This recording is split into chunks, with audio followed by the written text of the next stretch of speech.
जर्मनीमध्ये हिटलरचं समाधीस्थळ त्याचं थडगं सांभाळलं जातं का? नाही.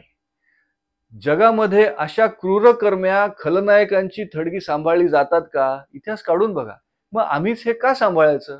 जेव्हा सरकारला वाटेल की ते औरंगजेबाचं थडगं उद्ध्वस्त झालं पाहिजे कारण लोकांना तसं हवं आहे, तेव्हाच ते उद्ध्वस्त होईल. तिकडे मराठ्यांच्या समाध्यांची ही गत आहे आणि अशा क्रूरकर्म्यांच्या समाध्या मात्र सांभाळल्या जातात.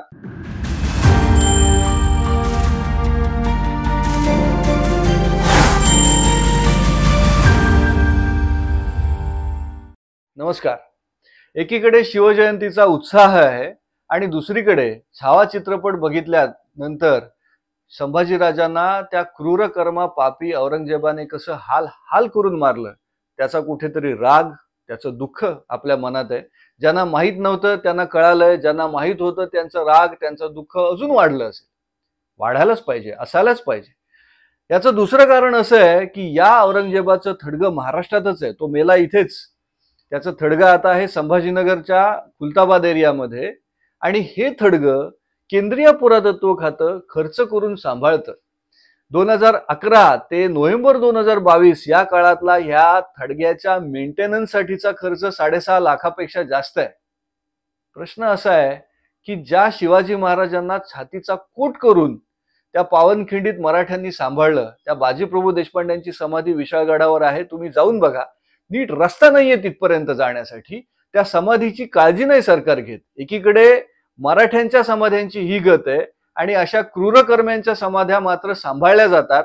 आणि तुम्हाला आठवत असेल मे 2022 मध्ये तो अकबरुद्दीन ओवैसी तिथे येऊन फुलं वाहून गेला का?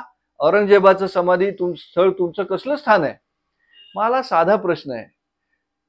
जर्मनीमध्ये हिटलरचं समाधीस्थळ त्याचं थडगं सांभाळलं जातं का? नाही. जगामध्ये अशा क्रूरकर्म्या खलनायकांची थडगी सांभाळली जातात का? इतिहास काढून बघा. मग आम्हीच हे का सांभाळायचं? हा प्रश्न आहे. छावासारखा चित्रपट असाच येत नाही.